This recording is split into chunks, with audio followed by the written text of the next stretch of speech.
8. अर्श,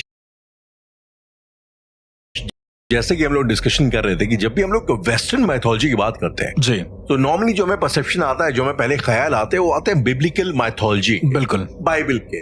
हालांकि उसमें वेस्टर्न माइथोलॉजी में अगर देखा जाए तो इस्लाम भी है, देखा जाए तो जूडिज्म भी है, और उसके अलावा भी जो लैटिन अमेरिकन जो माइथोलॉजीज हैं, चाहे वो एस्टेक्स की हो, मायंस की हो, ये सब भी हैं। बट अगर हम लोग for the ease of our discussion, for the ease of the podcast, अगर हम लोग बात करें वेस्टर्न माइथोलॉजी की, बिब्लिकल माइथोलॉजी की, टू बी वेरी प्रिसाइज, जो कि ज्यादातर हमने हॉलीवुड वगैरह में भी देखी है, तो जो सबसे पहला नाम हमारे जहन में आता है वो आता है लूसीफर का। लूसीफर जो हम लोग बचपन से सुनते हैं, लूसीफर, द डेविल, जिसे हम लोग किंग ऑफ हेल भी बोलते हैं, जिसे हम लोग किंग ऑफ हेल भी बोलते हैं जी। अच्छा, इससे पहले कि हम लोग लूसीफर की कहानी में डिटेल में जाएं, before he became a devil, वो सबसे बेहतरीन एंजल था, सबसे खूबसूरत एंजल था, और इस चक्कर का, इस रीजन से उसको एक फ्राइड हो गया था, ईगो हो गया था, जो एक 7 अहंकार आ गया था, एक तरीके से अहंकार आ गया था, जो एक 7 कार्डिनल सिंस में आता है बाइबल के, एंड दैट्स द रीजन उसकी गॉड से खटपट होगी, जो भी हुआ।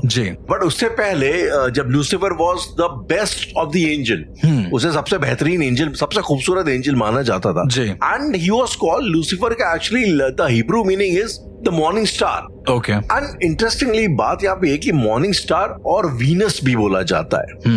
उनकी माइथोलॉजी में, उनकी एस्ट्रोलॉजी में Venus is called the morning star, और वीनस हमारे में शुक्र होते हैं, शुक्र। अच्छा, मजे की बात क्या है कि जो लूसीफर है वो इवेंचुअली डेविल बनता है, और जो शुक्र है, जो हमारे, जो कि बाद में शुक्राचार्य बनते हैं, और शुक्राचार्य भी जो है असुरों के देवता माने गए, स्वामी कहे जाते हैं, या फिर गुरु कहे जाते हैं, टेक्निकली स्पीकिंग भी, कि वीनस जो है इवेंचुअली जब आप ग्रीक माइथोलॉजी में आते हैं तो जो मदर वीनस है, शी इज द, वो कहते हैं ना, arts and sciences and love and sex की गॉडेस मानी गई है एक तरीके से। तो ये एक जो एक इंट्रिकेट रिलेशनशिप है, कि एक वीनस का, शुक्र का, और एक डेविल का, आसुरिक प्रवृत्तियों का, इसके बारे में आपका क्या ख्याल? देखिए, लूसीफर जो आप बोल रहे हो कि एक फॉलन एंजल है, एक तरीके से आपने ऐसा भी बोला मुझसे, और लूसीफर जैसे अब, क्योंकि बहुत सारी वेब सीरीज भी आई थी लूसीफर को लेके, मैं बहुत एक्साइटेड था इसके बारे में इन डेप्थ जानने के लिए कि आखिरकार ये है क्या ये इफरित है, क्या ये इस्लाम के हिसाब से जिसे इफरित बोलते हैं सबसे बड़ा जिन है, या फिर अपने हिसाब से ब्रह्म राक्षस है। मैं इसके कॉन्सेप्ट को समझ नहीं पाया जब तक मैंने इस पर स्टडी नहीं किया। अगर आप इफरित के बारे में देखेंगे तो उसने ऊपर वाले के सामने सजदा करने से मना कर दिया था, और उसके बाद उसे जन्नत से निकाल दिया गया था जी। सेम यही कॉन्सेप्ट मुझे लूसीफर का भी लगा जब मैंने इसको पढ़ा, कि वो बहुत खूबसूरत एक एंजल था। ऐसा कहा जाता है कि बहुत ज्यादा सुंदर था वो, जितने भी एंजल्स थे उनमें वो सबसे ज्यादा सुंदर था। लेकिन राहुल, एक दिन क्या हुआ कि जो एक मान्यता के अनुसार, ये मैं आपको बता रहा हूँ, बहुत सारे लोगों का ऐसा मानना है, क्योंकि उस समय तो ना हम थे ना आप थे, तो बात यह है कि एक मान्यता के अनुसार जो गॉड थे और जो जीसस क्राइस्ट थे, जब वो पैगंबर बनने वाले थे एक तरीके से, तो उनकी मीटिंग हुई, और उस मीटिंग में लूसीफर को इनवाइट नहीं किया गया। अब क्योंकि वो सारे जितने भी एंजल्स थे उनमें सबसे ज्यादा निपुण और सबसे ज्यादा सही एंजल था, बट फिर भी उसको बुलाया नहीं गया। तो ऐसा कहते हैं कि फिर वो अपने घमंड में आ गया कि मैं इतना ज्यादा निपुण हूँ चीजों में, फिर भी मुझे बुलाया नहीं गया। तो उसको बहुत ज्यादा घमंड आ गया ये सब चीजें देखने के बाद, और जब उसको घमंड आया तो ऐसा कहते हैं कि उसने अपनी एक आर्मी बनाई कुछ एंजल्स के साथ मिलके। इनफैक्ट हेवन के 1/3 of the angels were in the side of Lucifer, एक जो थे एंजल, क्योंकि वो सबसे ज्यादा, वही वाली बात है कि सबसे ज्यादा शक्तिशाली भी था वो और निपुण भी था चीजों में। तो अच्छा, यहाँ पे एक मजे की बात अर्ज की कि मैंने कुछ इस तरीके के डिस्कशन देखे हैं जो कैथोलिक प्रीस्ट वगैरह के होते हैं। कई लोग इस चीज को मानते हैं ये एक डेमोक्रेसी की कॉल थी हेवन में, क्योंकि लूसीफर जो है वो उन लोगों का अपना एक, मतलब कई लोग लूसीफर को बहुत गलत दिखाते हैं, कई लोग लूसीफर को बड़ा अच्छा भी दिखाते हैं दिखाते हैं कि वो लोग एंजल्स को रिप्रेजेंट करता था, वो एंजल्स का नुमाइंदा था, इस करके एंजल्स चाहते थे कि वो बने, बट लेकिन गॉड वाज कि भाई जीसस मेरा, he is the son of God है, तो हम इनको जो है चूज करेंगे। तो ये अब कुछ लोग कहते हैं कि एक इंटरनल पॉलिटिक्स का कुछ तो भी सीन था। हाँ, और अब अगर आप देखेंगे ऐसे करके जो उस मान्यता के अनुसार है, तो लूसीफर को जब निष्कासित कर दिया गया था, क्योंकि वो फिर गॉड को नहीं मानता था, क्योंकि ऐसा उसके साथ हुआ, तो उसके साथ जो 1/3 लोग थे जो आपने बताया, वो लोग भी गॉड को मतलब नहीं मानते थे, अब वो लूसीफर को पूजने लगे एक तरीके से। तो गॉड ने जब उनको निकाला तो उनके साथ साथ इन लोगों को भी निकाल दिया, इन एंजल्स को भी निकाल दिया। राइट। अच्छा, दिक्कत क्या हुई थी जो मुझे पता चला है उस माइथोलॉजी के हिसाब से, ऐसा कहते हैं कि जो एंजल्स थे उनके सफेद पर होते थे राहुल, जो पर होते थे, लेकिन सभी के पर हट गए, लेकिन लूसीफर का पर नहीं हटा। शायद उसको कुछ ऐसी ट्रिक पता होगी, पता नहीं क्या, एक मान्यता के अनुसार तो उसके व्हाइट पर अभी भी हैं। ऐसा कहते हैं कि जो लूसीफर है वो व्हाइट परों वाला एक डेविल है। ये अपने आप में एक अलग कॉन्सेप्ट है कि उसके अंदर अच्छाई भी है, उसके अंदर बुराई भी है। मतलब इस कॉन्सेप्ट को लेके आप क्या कहेंगे कि एक ऐसा डेविल जो एंजल्स के रूप में धरती पर है या फिर यहाँ पर आया हुआ है? राइट। आई मीन ये जो जैसे आपने बात बोली, इससे मुझे एक मूवी का ध्यान आया, एंड हम लोग कई बार हालांकि इस मूवी के बारे में डिस्कशन कर चुके हैं। That movie is Constantine, John Constantine की जो फिल्म थी। एंड आई थिंक उसमें भी स्टोरी लाइन कुछ ऐसा था कि लूसीफर जो है वापस से धरती पे आके जो है अपना राज करना चाहते हैं। इनफैक्ट जो बिब्लिकल स्टोरी वो ये है कि लूसीफर जब बगावत करता है तो वो एक सर्पेंट को पालता है, एक सांप को पालता है। और एडम एंड ईव जो थे, आदम और हवा, जब जिस पेड़ पे एक फॉरबिडन फ्रूट था, आपको कहानी याद होगी जी, जो दुनिया के पहले इंसान कहे जाते हैं, जो सबसे पहले इंसान कहे जाते हैं, आदम और हवा, एडम एंड ईव। तो वो गॉड ने एक पेड़ था, उस पेड़ के पे एक फॉरबिडन फ्रूट था। कि उसको गॉड ने कहा तुम सब कुछ करना है, इस फ्रूट को मत खाना। एंड जो लूसीफर का सर्पेंट होता है वो जाकर के ईव को बहकाता है कि तुम जो इस फ्रूट को खाओ। और ईव इवेंचुअली उसकी बातों में आ जाती है, उसके बाद वो फ्रूट खाती है, एंड फिर वहां से जो है कहते हैं कि the birth of sin happens, वहां से पाप जन्म लेता है। अच्छा, मुझे ये नहीं पता था कि लूसीफर का सर्पेंट भी है। हाँ, वही लूसीफर का सर्पेंट भी है। और वो अब उनका कहना ये कि एक जो हमारे दिमाग में जो वॉइसेस आती हैं कई बार, जब आपको कुछ बुरा करने के लिए जो बहकाती हैं, so that voice is of the serpent of Lucifer.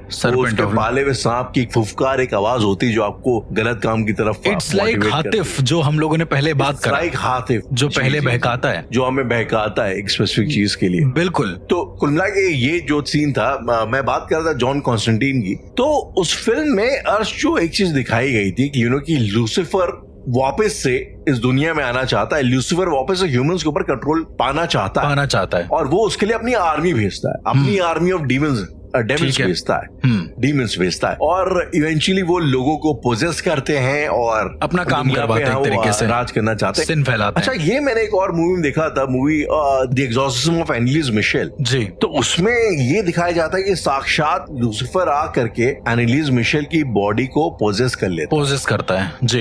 In fact अर्श, मैंने ये भी सुना है कि ऐसे कुछ केसेस जो है इंडिया में भी हुए हैं जहाँ पे लूसीफर बकौल सुनने में आया, कथित तौर पे लूसीफर ने जो है लोगों को पोजेस किया है। तो इसकी रियलिटी क्या है? ऐसे कुछ केसेस आपने एनकाउंटर किए? नहीं, मैंने खुद ने कभी एनकाउंटर नहीं किया राहुल। मैंने सिर्फ सुने हैं ऐसा कि किसी पादरी के मुंह से सुन लिया कि वो कोई फादर थे, उन्होंने लूसीफर से एनकाउंटर किया। लेकिन मैंने जितने भी केसेस सुने हैं, 8-10 केसेस मैंने सुने हैं कि लूसीफर ने पोजेस कर लिया है। लेकिन राहुल, जितने भी केसेस सुने उनमें से कोई भी इंसान बचा नहीं है।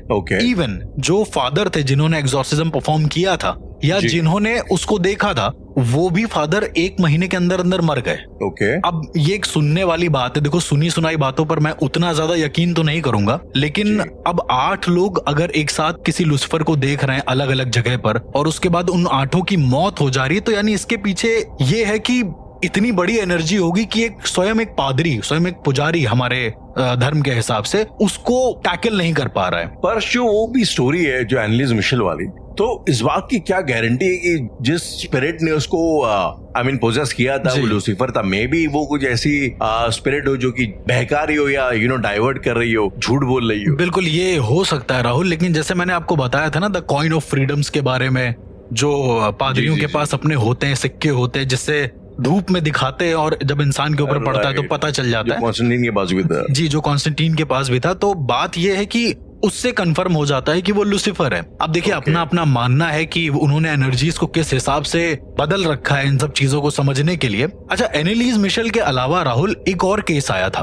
बाहर ही, कैलिफोर्निया का केस था, और इस केस को नाटकीय रूपांतरण वाले तरीके से दिखाया गया। द वैटिकन टेप 1 एक मूवी है। तो उस मूवी में क्या होता है कि जो 2 एग्जॉर्सिस्ट होते हैं वो लड़की को ठीक करने के पीछे लगे रहते हैं। बाय द वे, वो ट्रू स्टोरी है, ठीक है। तो बहुत सारे डीमंस का जितना भी वो प्रोसेस जानते हैं, एग्जॉर्सिज्म का, वो सारा का सारा उस लड़की पे परफॉर्म किया जाता है। ओके। जब वो पादरी होता है, वो उस लड़की से कहता है कि तुम मेरी जिंदगी ले लो, तुम मुझे पोजेस कर लो, लेकिन मुझे अपना असली नाम बता दो, तुम हो कौन। जब वो मतलब महीनों के एग्जॉर्सिज्म के बाद भी वो लड़की नहीं सही होती है, तो वो लड़की कहती है कि उसका नाम है Lucifer, the king of heaven and hell. उसके वर्डिंग्स ये होते हैं जो रियल वर्डिंग्स थे। पिक्चर में भी यही दिखाया गया, the king of heaven and hell. Okay. तो अब देखो बात ये है राहुल, किंग ऑफ हेल तो हमने सुना है कि वो जाता है और वो अपनी आर्मीज के साथ एक हेल में बना लेता है जगह, लेकिन ऐसे जो केसेस हैं, जो रियल केसेस आए हैं सामने, उसमें जब लूसीफर ने अपना नाम बताया, इवन इन एनालिस मिशेल, उसने अपने आप को हेवन और हेल दोनों का किंग बताया। उसने अपने आप को आइडेंटिफाई किया कि मैं हेवन और हेल दोनों का किंग हूँ। राहुल, मैंने आपको पिछले कुछ एपिसोड्स में ये भी बताया था कि अगर वो लूसीफर होता है तो वो क्रॉस को पकड़ के उल्टा कर देता है। मतलब उसे डर नहीं लगता है चीजों से, और शायद उसके पास एक ऐसी पावर है जो अगर उसको तुम कमांड भी दोगे तो उस कमांड को नेग्लेक्ट कर देगा। एग्जॉर्सिज्म्स में कमांड होती है, जैसे हमारे सनातन में जब भी कोई साबर मंत्र होता है या कुछ ऐसा होता है, उसमें आन दी जाती है, तो इसमें कमांड्स दी जाती हैं कि जीसस क्राइस्ट कमांड्स यू।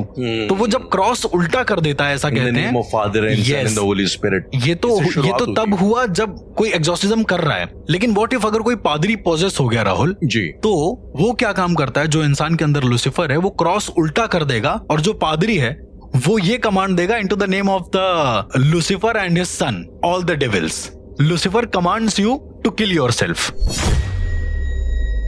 तो द थिंग इज कि वो खुद को ही मार डालेगा जो पादरी होता है। ऐसे मतलब जो समन के तरीके होते हैं, जैसे जो हेल मैरी हम लोग बोलते हैं, hail Mary full of God, the Lord is with you, जो क्रिश्चियंस है वो जानते हैं इस बात को। तो उसमें क्या होता है कि उसमें जीसस क्राइस्ट के जो परिवार होता है उसके बारे में बात करी जाती है इस तरह से। लेकिन जब लूसीफर किसी की बॉडी में आ जाता है तो वो हेल मैरी नहीं पढ़ता है, तो वो हेल लूसीफर पढ़ता है या हेल बिलायल पढ़ता है। तो बात ये होती है कि वो उनके डीमंस के बारे में बात करने लगता है। आप जब बाइबल पढ़ते हैं राहुल, डेविल्स बाइबल के बारे में भी आपने बहुत सुना होगा, हमने शायद बात भी करी है के बारे में। तो ऐसा कहते हैं कि जो इंसान लूसीफर से पोजेस होता है जी, उसको मुंह जबानी याद हो जाती है कोडेक्स गीगास, उसको याद रहता है कि उसमें क्या लिखा हुआ है। अब ये प्रमाणिक रूप से कहाँ मौजूद है वो मुझे नहीं पता। अब बनी सी बात, अगर उसको शैतान के राजा ने पोजेस किया है जी, तो उसको बनी सी बात है कि पता होगा कहाँ क्या है क्या नहीं है। अभी Harsh, coming back to the topic, जिससे इसकी शुरुआत हुई थी, मैंने आपसे कहा था ना कि बात वीनस की हो रही थी, और वीनस जो लूसीफर को वीनस भी बोला जाता है, एंड प्लैनेट वीनस इज शुक्र। अच्छा, एक चीज बड़ी और इंटरेस्टिंग हर्ष की, लूसीफर की जो मदर है उनका नाम है ऑरोरा। अब आई डोंट नो उसको स्पेल कैसे किया जाता है, ऑरोरा।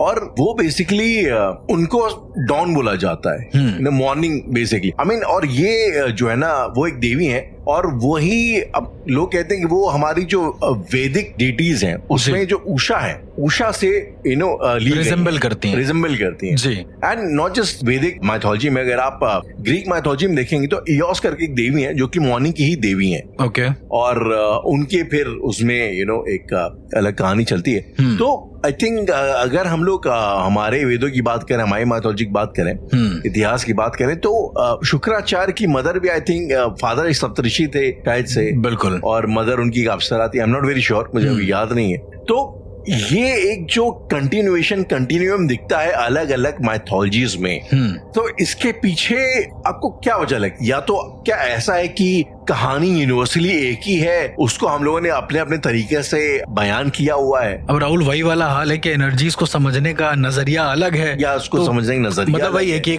एक रेस जा रही है। अब किसी ने उसको पैरानॉर्मल समझ लिया, किसी ने उसको साइंस के कुछ पार्टिकल्स हैं जो स्पीड में जा रहे हैं, जिसका डायनामिक्स लाइट की स्पीड का है, किसी ने वो समझ लिया। तो मेरे हिसाब से मुझे भी ऐसा लगता है कहीं ना कहीं, क्योंकि पैरानॉर्मल में इतना ज्यादा इन्वॉल्व होने के बाद मुझे ऐसा लगता है कि सारी चीजें कहीं ना कहीं से कनेक्टेड हैं एक दूसरे से। अब जब बात लूसीफर की होती है अर्श, तो मुझे शायद, अगर मैं इसको कहता हूँ एक काउंटर पार्ट देने वाली बात, तो इंडियन माइथोलॉजी के हिसाब से जो काउंटर पार्ट मुझे लगता है वो लगता है शनिदेव का। वो एक आई मीन मेरे हिसाब से मुझे लगता है उनको भी शायद निकाल दिया गया था स्वर्ग लोक से, ऐसा कुछ हुआ था। एक मान्यता के अनुसार ऐसा हुआ होगा, लेकिन कई सारी ऐसी पौराणिक मान्यता भी ये कहती है कि वो यमदेव के जो पुत्र हैं, यमी, जी, उनकी तरह लूसीफर होता है। तो ये अलग अलग अपनी अपनी मान्यताएं हैं, मानने के ऊपर है। राइट। राहुल, आपने जैसे मुझसे पूछा था कि लूसीफर के कोई केसेस ऐसे इंडिया में आपको एनकाउंटर हुए हैं या नहीं हुए हैं। अगर मैं उन केसेस की बात करूं, मतलब मैंने तो कभी एनकाउंटर नहीं किया है कि मतलब मैं गया और उसने बोला कि मैं लूसीफर हूं और मेरी हालत खराब हो गई। मतलब 90% king of heaven and hell. अब 90% जो फादर से मैं मिला, मैं एक फादर को जानता था, नाम नहीं लूंगा उनका, और वो बहुत बहुत अच्छे फादर थे, मैंने कई बार उनका जिक्र किया भी है। उन्होंने बताया कि इलाहाबाद में केस हुआ था, वहां पर लूसीफर एक रिकॉग्नाइज हुआ था एक पादरी जी को। उन्होंने कहा था कि उनकी जो बेटी है, मुंह बोली बेटी है जी, उनको लूसीफर ने पकड़ लिया था और लूसीफर ये कह रहा था कि जो वो करते हैं प्रेज जीसस की, वो छोड़ दें। अब ये सुनने में थोड़ा सा अजीब लगेगा, लेकिन ऐसा बताते हैं वो जिन फादर को मैं जानता हूँ, जिनसे मैंने सुना है ये सारी चीजें, वो कहते हैं कि 2 दिन के लिए जो पादरी थे इलाहाबाद में, उन्होंने सेटन की पूजा करी, उन्होंने लूसीफर की पूजा करी। ओके। मतलब वो जाते थे। अच्छा, आपने राहुल देखा होगा पुरानी फिल्मों में या नई फिल्मों में एक कन्फेशन रूम होता है जहाँ पे कन्फेस किया जाता है, राइट? कन्फेशन बॉक्स होता है। कन्फेशन बॉक्स होता है, वहां पे जाके बोलते हैं कि हमारे सिंस को माफ करो या ऐसा कुछ करके। तो ये जो फादर हैं जो सेटन की पूजा करने लगे थे, ये गए एक दिन एक चर्च में और वहां पर इन्होंने बोला कि मुझे माफ कर दो, मैं अपने सिन के लिए माफी मांगने आया हूँ। तो अंदर जो कन्फेशन बॉक्स के अंदर थे, उन्होंने बोला आपका क्या सिन है? तो इन्होंने कहा कि मैंने 2 दिन तक लूसीफर की पूजा करी है और उसको धरती पर बुला लिया है। अब एक कही बातें हैं जी। तो उन्होंने कहा कि मतलब आप ये क्या बोल रहे हैं, लूसीफर का नाम लेना चर्च के अंदर अलाउड भी नहीं है। अच्छा, वो लोग नाम नहीं लेते बाय द वे उसका, तो ये होगा उनका अपना कुछ रूल होगा। अच्छा, वो जोर जोर से लूसीफर लूसीफर चिल्लाने लगे। तो कहते हैं कि वहां की जो सिक्योरिटी है, उन्होंने उन फादर को निकाल कर बाहर किया और चिल्लाना उनका इतना ज्यादा हो गया था कि जैसे ही वो चर्च के बाहर उन्होंने कदम रखा है, वो बेहोश हो गए। जब उनको होश आया है तो उन्होंने ये बताया है कि जो लूसीफर था वो उनको पकड़कर ले गया था। अब ये उनका कहना, देखिए ये सब सुनी सुनाई बातें हैं। ओके। तो उनका कहना है कि सपने की दुनिया में या फिर कुछ ड्रीम में लूसीफर इनको हेल में ले गया था और वहां पर जितने भी लोगों को वो प्रताड़ित कर रहा है वो सब दिखा रहा था। उनके हिसाब से ये मानना था कि वो करीबन 200 पादरियों को पोजेस कर चुका है और ये जो फादर थे ये 201वें होने वाले थे। ओके। और बड़ी ही मिस्टीरियस तरीके से राहुल ये गायब हो गए हैं इलाहाबाद से। अचानक से फादर थे, पेपर में भी आया है राहुल, ये अचानक से गायब हो गए। अच्छा, किसी को बताया नहीं कि कहाँ गए। इनकी जो मुंह बोली बेटी थी उसको अकेला छोड़ के चले गए। कोई भी पिता ऐसा नहीं करेगा, अगर कोई बेटी मान रहा है किसी को तो वो ऐसे नहीं करेगा, लेकिन वो चले गए बड़ी मिस्टीरियस तरीके से। जिन फादर को मैं जानता था, मैंने उनसे बात करी, उनसे पूछा कि आपको कुछ आइडिया कि वो कहाँ गए होंगे, क्या करा होगा? तो इनका कहना था कि हमने कई सारी कोशिशें कर ली, कई सारे डायोसीज में चेक कर लिया, इलाहाबाद के डायोसीज में, उसके अलावा तमिलनाडु के डायोसीज में, लेकिन कहीं पर भी वो मिले नहीं। तो राहुल, आपको क्या लगता है ये सारी चीजें सुन के? क्योंकि मैं अभी भी किसी कंक्लूजन पे पहुंच नहीं पा रहा हूँ। उनकी बेटी कहती है कि वो अभी भी उनके सपने में आते हैं और कहते हैं कि बेटा तुम भी लूसीफर की पूजा करो, मतलब वो लूसीफर नाम नहीं लेते हैं, तुम भी सेटन की पूजा करो तो तुम मेरे पास आ जाओगी। तो आपके हिसाब से ये जो फादर थे वो कहाँ गए होंगे राहुल? क्योंकि ये गुत्थी आज तक मैं सुलझा नहीं पाया हूँ। आई मीन हर्ष, हम लोगों ने इतने सारे पोजीशन और इतने सारे एग्जॉस्शन की कहानियां डिस्कस करी हैं। इवेंचुअली ऐसे लोगों की लाइफ क्या होती है, we can't really, I mean आपने इतने सारे केसेस किए हैं, एक टाइम पे आपको ऐसा शायद लगता होगा कि आपने किसी को हील कर दिया, बट वो नहीं होता होगा। हाँ। वो जो एक पूरा टाइम रहता है जब इंसान पोजेस रहता है, सो कॉल्ड, जो उसका ट्रॉमा रहता है, जो ट्रॉमा रहता है, कहीं ना कहीं वो उसकी साइकी में कहीं ना कहीं इफेक्ट करता होगा। बिल्कुल करता होगा। अब ये तो क्या आपने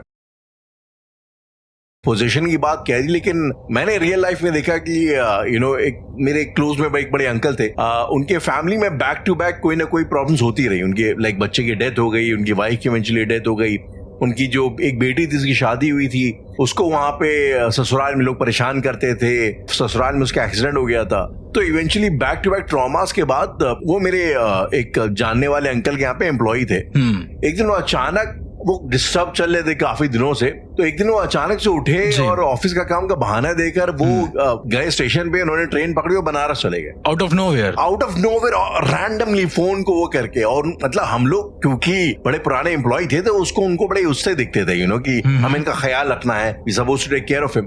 अब वो गए, उसके बाद 7-8 महीने वो पता नहीं कहाँ रहे, कहाँ नहीं रहे, घाटों में जाके सोए या गोरियों के पास पता नहीं क्या हुआ। फिर वो लौट के आए, फिर वो लौट के आके उन्होंने ऐसा क्लेम करना शुरू कर दिया कि मैं लोगों के बारे में बता सकता हूँ। वो अजीब गरीब हरकतें करने लग गए। वो कभी ऑफिस के किसी कोने में जाके दिया जला दें, हवा में किसी से बातें करें, ये करें। और उसके बाद इवेंचुअली फिर वो वापस आए, उन्होंने 5-6 महीने काम किया, फिर अचानक वो चले गए एक दिन रैंडमली, और उसके बाद फिर वो गायब ही हो। अब हम लोगों ने अज्यूम करा हमेशा के लिए। तो अभी आई थिंक इस बात को 2.5-3 साल से ऊपर हो गया, तो हम लोगों ने अज्यूम कर लिया कि शायद उनकी डेथ ही हो गई। अब ये एक ऐसा इंसान है जो एटलीस्ट ना नॉलेज, उनके ऊपर कोई डिमोनिक पोजीशन नहीं, तब उनके साइकी के ऐसे हालात हैं। तो आई एम प्रीटी श्योर जो लोग इस तरीके के एक्सपीरियंस से गुजरते होंगे तो उनकी साइकी कहीं ना कहीं बहुत ज्यादा हिल जाती होगी। जी बिल्कुल, मतलब ये जो खोने वाली आपने बात बताई ना, क्योंकि मैं कंफ्यूज तब हो जाता हूँ। इंसान आंखों के सामने रहे तो समझ में आता है कि मतलब इसको ये पोजीशन हुआ है, इसको ऐसा हुआ है, चलो ये करा जा सकता है। लेकिन आउट ऑफ नोवेयर जब कोई चला जाता है, जब कोई गायब हो जाता है। वेरोनिका नाम की एक लड़की थी, मतलब कानपुर की ही बात बता रहा हूँ, मेरे घर से कुछ गलियों दूर रहती थी। तो वो भी ऐसे आउट ऑफ नोवेयर, मतलब कहाँ चली गई किसी को कुछ नहीं पता। कुछ लोग तो मतलब गलत उसके बारे में बोलते भी थे, पर ऐसा नहीं था। मतलब लड़की बहुत अच्छी थी वो, और 14 साल की लड़की राहुल मतलब कहाँ जाएगी, उसको तो इतना नॉलेज भी नहीं होता है कि क्या करें क्या ना करें। वो आउट ऑफ नोवेयर वो पता नहीं कहाँ चली गई। उसके जो माँ बाप हैं वो अभी भी बहुत परेशान रहते हैं। लेकिन वो उन लोगों ने, राहुल एक चीज है, उन लोगों ने माना नहीं कि उनकी लड़की खत्म हो गई है।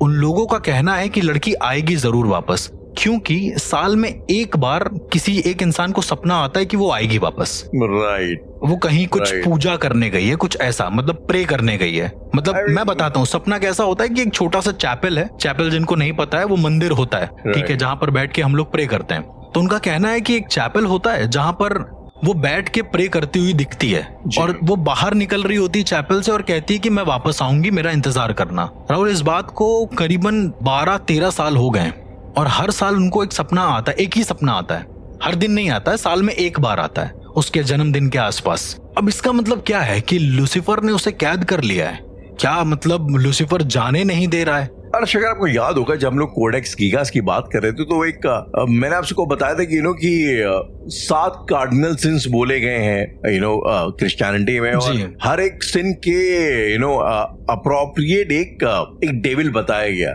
और सबसे ऊपर प्राइड होता है, सबसे खराब सिन माना जाता है जिसके लिए लूसीफर है, ठीक है। इवेंचुअली फिर और 6 और है। तो क्या आपको कभी ऐसा लगता है कि ये लूसीफर हो गया चाहे सेटन हो गया, ये rather than being actual figures, ये हो सकता है एक पर्सोनिफिकेशन है हमारे ही अंदर बसे हुए हमारी दुर्भावनाओं का, कह सकते हैं, कहीं ना कहीं हमको मोटिवेट करता है गलत तरीकों से। जैसे आपने कहा कि हर चीजें एक दूसरे से कनेक्टेड होती हैं, जी, उसी तरीके से, क्योंकि आपने मुझे कई बार ये भी बताया है कि हर जो डीमन है वो हर एक सिंस को दर्शाता है, शो करता है। तो कहीं ना कहीं शायद ये वे ऑफ अंडरस्टैंडिंग भी है कि हमें इस तरह के सिंस वाले डीमन से, मतलब जो भी हम लोग, लेट सपोज हम लोग ग्रीड है या फिर कुछ ऐसा है, तो वो एक ऐसा सिन है, वो एक ऐसा डीमन है जिससे बचना चाहिए।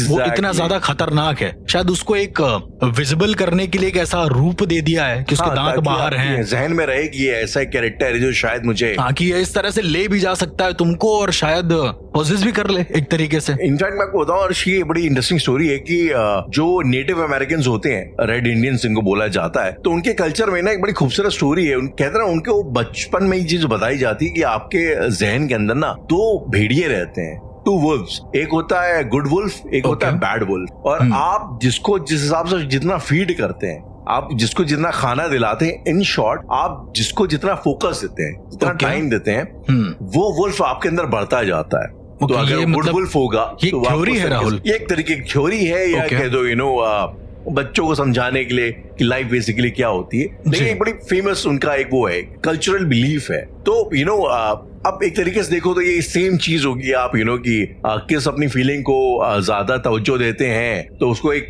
वुल्फ से कर दिया गया, और फिर उनके यहाँ उस वुल्फ के वो लोग छोटे छोटे आइकन्स और वो भी बना के चलते हैं, ताकि हमेशा आपके जहन में रहे कि ऐसा एक वुल्फ है जो शायद हमें भड़का रहा है गलत करने के लिए। तो I'm just trying to say कि हर कल्चर ने अपना अपना एक तरीका निकाला है। अब कई लोग हैं जिनको लगता है कि यार ये सब नाटक है, ये सब कहानियां हैं, तो अर्श एक रियल लाइफ बात है, मेरा एक स्कूल का फ्रेंड था जी, उसका नाम मैं नहीं लूंगा, बट जो मेरे स्कूल के लोग अगर सुन रहे होंगे तो उन्हें समझ में आ जाएगा। तो वो हमारे साथ पुणे में था, एंड पुणे में जर्मन बेकरी का ब्लास्ट हुआ था, अगर आपको पता हो तो उसकी जर्मन बेकरी ब्लास्ट, उसकी मौत हो गई थी। ओके। एंड वो इकलौता लड़का था अपने माँ बाप का, उसकी मदर मतलब उसके फादर की डेथ काफी साल पहले ही हो गई थी, तो इवेंचुअली वो उसकी मदर का इकलौता रीजन था जिंदा रहने का जी। एंड रिसेंटली जब उनके बारे में, आंटी के बारे में उन्हें पता किया तो पता चला वो कई साल पहले ही उन्होंने जॉब वॉब छोड़ दी है, अपनी पोजीशन वगैरह उन्होंने लोगों में बांट दी है, और वो ब्रह्म कुमारी एक चीज होती है, आपको पता होगा, वो उसमें अब आजकल बन गई है एक तरीके की पंथ, वो एक तरह की मॉन्ग टाइप की बन गई है और उस तरीके से अपना जीवन चला। तो यार अब कई बार मुझे ऐसा लगता है कि जैसे हम लोग भी जब ये शो करते हैं तो काफी ऐसे जो ट्रोलर्स हैं वो आके इस चीज को कहते हैं कि भाई आप लोग कई चीजें झूठ करते हैं, बोलते हैं, ये करते हैं या, लेकिन बात ये कि इवेंचुअली सच क्या है और आपके पास भी क्या अथॉरिटी है कि आप बोल दो यही सच है और इसके अलावा कुछ सच हो ही नहीं सकता। वही चीज है। हाँ, आई मीन जिस लेडी के मैं बारे में बात कर रहा हूँ वो अच्छे बड़े स्कूल कॉलेज में प्रोफेसर थी, साइंस की लेक्चरर थी, अब वो ब्रह्म कुमारी बन गई है। आई मीन वो जिस तरह की कैरेक्टर थी, मैंने कभी नहीं सोचा था कि वो इस लाइन में कभी आएंगी। मतलब अपना पूरा जो ऐश्वर्य था, धन वैभव, वो सारी चीजें छोड़कर अब एग्जैक्टली उनका आखिरी सहारा चला गया, उनके जीने की लाइक कोई वजह खत्म हो गई, तो उन्होंने इवेंचुअली उसको अपना लाइफ वो बना दिया कि अब मैं सत्य के बारे में जानूंगी, जो भी करूंगी, जो भी। हाँ। आई एम ट्राइंग टू से कि आप जिसको शायद आज की तारीख में किसी चीज को नहीं मानते, आप रिलीजन को, धर्म को, सबको नहीं मानते, लेकिन आपके ना मानने से चीजें गलत या सही नहीं हो जाती। कई ऐसे लोग हैं इस दुनिया में जिनके लिए जिंदगी का जीने का सहारा और लेजिटली वो है, लेजिटिमेटली वो है, वो एटलीस्ट उन्हें एक उम्मीद देता है, एक होप देता है, there is more to life than just your own family। तो कहीं ना कहीं एक पर्पस सॉल्व करने के लिए बात होती है तो गलत वो भी नहीं है। बिल्कुल राहुल, मतलब आप जिस तरह से चीजों को डिफाइन कर रहे हैं, या फिर जितनी भी कहानियां हम लूसीफर या जितने भी डीमंस के बारे में सुनते हैं, मेरा ऐसा मानना है कि अपना जैसे कल्चर है या फिर ऑल ओवर वर्ल्ड में जितने भी कल्चर डिफाइन करे गए हैं जी, वो ये सारी कहानियों को एब्सोल्यूट मानने के लिए नहीं बताए गए हैं। Exactly। वो ये बताए गए हैं कि इस तरह से भी कुछ हुआ था, तो शायद आपकी जिंदगी में जो भी सिंस हैं, लेट सपोज, या फिर जो भी आपके हैप्पीनेस मोमेंट्स हैं, वो एक गुड और बैड का जो कॉन्सेप्ट हम बना लेते हैं अपने हिसाब से, अच्छा और बुरा, जो कॉन्सेप्ट, हीरो और विलन का जो कॉन्सेप्ट, इसीलिए मूवी में हीरो और विलन दिखाया जाता है। तो शायद ये उसी चीज को मानने के लिए एक फाइन वे है, समझने के लिए एक फाइन वे है। जैसे कि मैंने को बताया कि वो जो नेटिव अमेरिकन वाला कॉन्सेप्ट कि गुड वुल्फ और एक बैड वुल्फ होता है, आपके अंदर है। बिल्कुल। अब वो आपकी चॉइस है कि आप किसको फीड करते हैं, किसको ज्यादा आप किसको ज्यादा महत्ता देते हैं, एक तरीके से महत्वता देते हैं जी। एंड सिमिलरली अगर बात हीरोज और विलन्स की आ रही तो ऐसा ही एक कहानी है जो कि एक पार्ट ऑफ कल्चर बन गया था हर्ष। क्या? जो कहानी है काउंट ड्राकुला की। अब कुछ लोग ऐसा कहते हैं कि काउंट ड्राकुला एक राजा था और उसको एक उसकी इमेज बनानी थी, तो इस करके इवेंचुअली ब्राम स्टोकर ने एक राइटर ने एक नॉवेल लिखी जिसमें वो एक नरभक्षी पिशाच की तरह काउंट ड्राकुला को पेश किया गया। तो आपको क्या लगता है कि काउंट ड्राकुला की असली कहानी क्या थी?